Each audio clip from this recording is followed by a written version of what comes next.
Buenas tardes, Dios les bendiga. Bienvenidos a Momentos de Victoria con su servidora, la pastora Olga María González. Como siempre, es un gozo recibirles, es un gozo estar juntos para orar, para buscar en la palabra, para pedirle al Señor que abra nuestro entendimiento y podamos tener el conocimiento y la sabiduría que el Señor promete. Vamos a orar, mis amados, en el nombre de Jesús, Padre. En esta tarde nos acercamos a tu trono de gracia, Señor, para traerte, Señor, ofrenda de gratitud, ofrenda de gozo, ofrenda, Señor, de alabanza, de adoración, reconociendo la grandeza de tu nombre. Reconociendo el poder de tu presencia, Señor. En el nombre de Jesús te damos gracias porque nos permites acercarnos a ti para traer, Señor bendito, estas ofrendas a ti.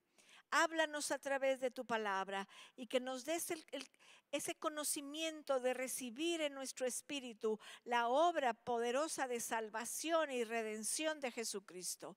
En el nombre de tu Hijo amado. Amén. Amén, mis amados. Qué precioso es todo lo que estamos aprendiendo. Vamos ahora ahí a Mateo 12, en el versículo 17 y 18. Para que se cumpliese lo dicho por el profeta Isaías, cuando dijo: he aquí mi siervo, a quien he escogido, mi amado, en quien se agrada mi alma. Pondré mi espíritu sobre él, y a los gentiles anunciará juicio. No contenderá, ni vocerá, ni nadie oirá en las calles su voz.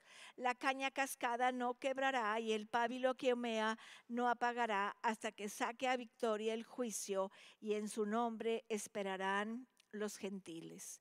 Esta es una preciosa, preciosa profecía de Isaías.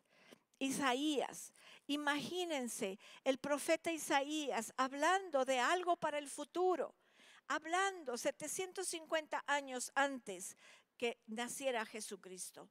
Y ya tenía esa profecía Isaías del siervo sufriente, del amado de Dios. Ahí en Isaías 42. En el versículo del 1 al 4, he aquí mi siervo, yo le sostendré, mi escogido, en quien mi alma tiene contentamiento, he puesto sobre él mi espíritu, él traerá justicia a las naciones, no gritará, ni alzará su voz, ni la hará oír en las calles, no quebrará la caña cascada, ni apagará el pábilo que humeare. Por medio de la verdad traerá justicia. No se cansará ni desmayará hasta que establezca en la tierra justicia, y las cosas esperarán su ley. Qué impresionante. Isaías lo veía tan lejos, faltaba tanto tiempo, y los judíos lo veían y lo volvían a leer y lo volvían a leer y decía: ¿cuándo será el cumplimiento de esto? Y de hecho muchos todavía están esperando este cumplimiento, y nosotros ya lo estamos disfrutando en la vida del amado de Dios, de Jesucristo. Dice que en el 16 de Mateo 12, 16, y les encargaba rigurosamente que no le descubriesen, para que se cumpliese lo dicho por el profeta Isaías, cuando dijo: he aquí mi siervo, a quien he escogido, mi amado, a quien se agrada mi alma. Pondré mi espíritu sobre él, y a los gentiles anunciaré juicio. No contenderá, ni voceará, ni nadie oirá en la calle su voz. La caña cascada no quebrará, y el pábilo que humea no apagará, hasta que saque a victoria el juicio, y en su nombre esperarán los gentiles. Wow. El Señor Jesús cumple toda esa profecía. El Señor Jesús cumple cada una de estas palabras. Cumple el Señor Jesús esta palabra, mis amados. Esta profecía impresionante, mis amados. Impresionante. Vamos a ver, en primer lugar, Jesucristo es el siervo escogido de Dios. Cristo se humilló a sí mismo ante la voluntad de Dios y cumplió perfectamente la voluntad de Dios. La cumplió perfectamente, mis amados. Quiero que me acompañen a 2 de Corintios 5. 2 de Corintios capítulo 5, en el versículo 21. es el último versículo del capítulo 5, dice, así que al que no conoció pecado, por nosotros lo hizo pecado, para que nosotros fuésemos hechos justicia de Dios en él. El Señor nunca pecó, mis amados. Fue tentado en todo, dice Hebreos, pero no pecó. Y el que no pecó, para él lo hizo. Dice así que al que no conoció pecado, por nosotros lo hizo pecado, para que nosotros fuésemos hechos justicia de Dios en él. Dios mismo lo hizo pecado. Él cargó el pecado de cada uno de nosotros.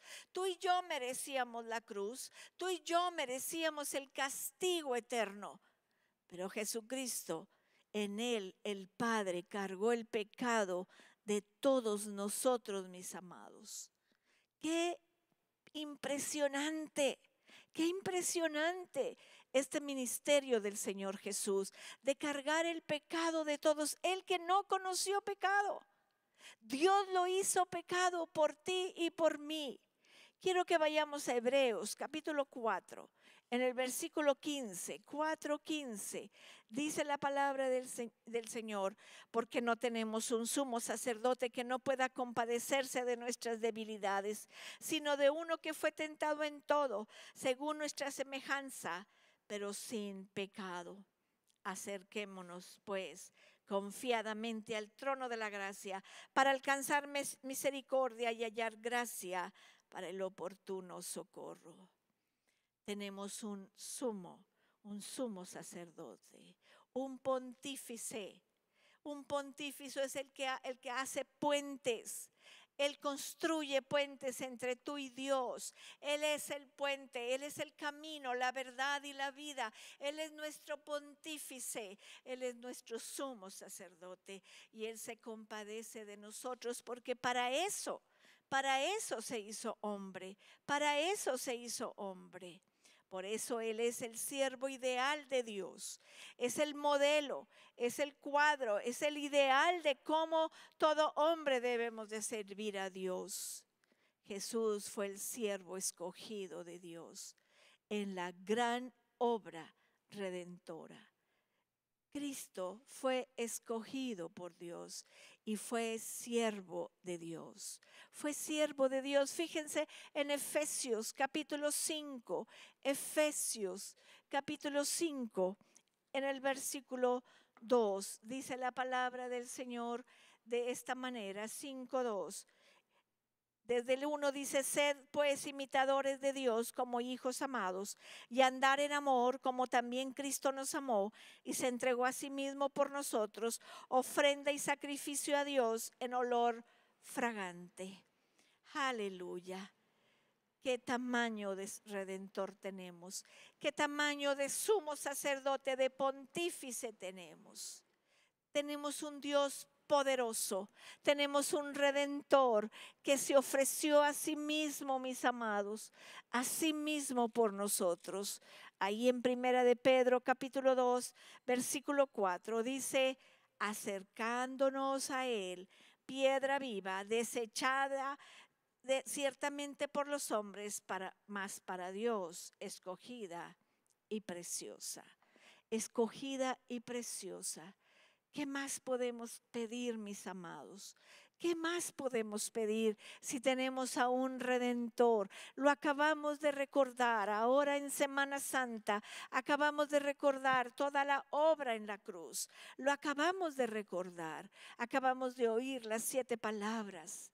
Fíjense pues, ahí en Filipenses capítulo 2, en el versículo 5 dice, haya pues en vosotros este sentir que hubo también en Cristo Jesús, el cual, siendo en forma de Dios, no estimó el ser igual a Dios como cosa que aferrarse, sino que se despojó a sí mismo, tomando forma de siervo, hecho semejante a los hombres, y estando en la condición de hombre, se humilló a sí mismo, haciéndose obediente hasta la muerte y muerte de cruz.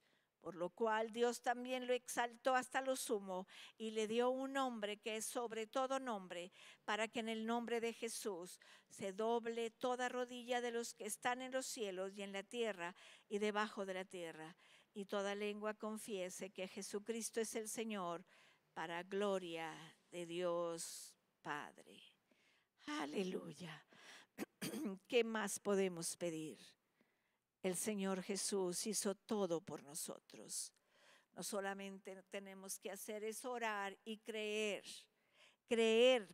lo que el Señor hizo, creer.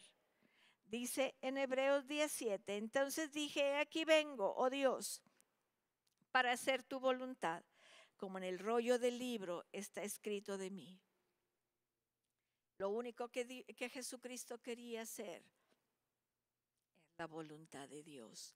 Y ese tiene que ser tu deseo y el mío, hacer lo que le agrada a Dios. Aún el Señor Jesús nos enseñó en el Padre Nuestro diciendo, hágase tu voluntad aquí en la tierra como en el cielo. Hágase tu voluntad. Así que tenemos que entender que tenemos que hacer la voluntad del Padre. Y dice, porque he descendido del cielo, no para hacer mi voluntad, sino la voluntad del que me envió. Y esta es la voluntad del que me envió, que todo aquel que vea al Hijo y crea en Él, tenga vida eterna, y yo le resucitaré en el día postrero.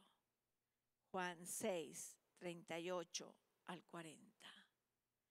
No son bonitas palabras, son promesas de Jesús.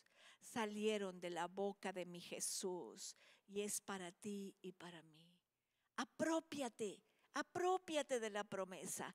Ahí en tu Biblia, Juan 6, 38 al 40, ponle ahí con tu pluma, promesa para mí.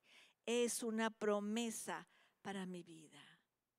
Cristo se sometió a sí mismo a Dios para hacer su voluntad. Por eso le fue dada una gran obra que hacer y experimentó la gran confianza de Dios. Tenemos al amado de Dios, al siervo escogido de Dios. Mañana vamos a seguir estudiando esto, porque es tanto que ver, es tanto que aprender de lo que el Señor nos dejó en su santa palabra. Vamos a orar. Padre, en el nombre de Jesús, nos regocijamos por tener un pontífice, un sumo sacerdote como es Jesucristo para nuestra vida y para nuestra alma y para la salvación, Señor, para la llenura de tu Espíritu en nuestra vida. Recibimos, Señor, esa salvación. Los que ya hemos conocido a Jesucristo, renovamos esta tarde, Señor, nuestro pacto con Él, de seguir adelante, Señor, en este camino, buscando tu voluntad. Y los que no te han recibido, Jesús, toca sus corazones, toca la puerta, Señor, y llámales y atráelos a ti, para que ellos abran su corazón y te reciban como Salvador. Gracias, Señor, por tu obra redentora. Gracias, Señor, porque nos recuerdas en esta tarde lo que costó salvarnos. En tu precioso nombre. Amén. Amén, mis amados. Los espero mañana miércoles a las 6 de la tarde. Que Dios me los bendiga, que Dios los guarde. Cristo les ama y yo también.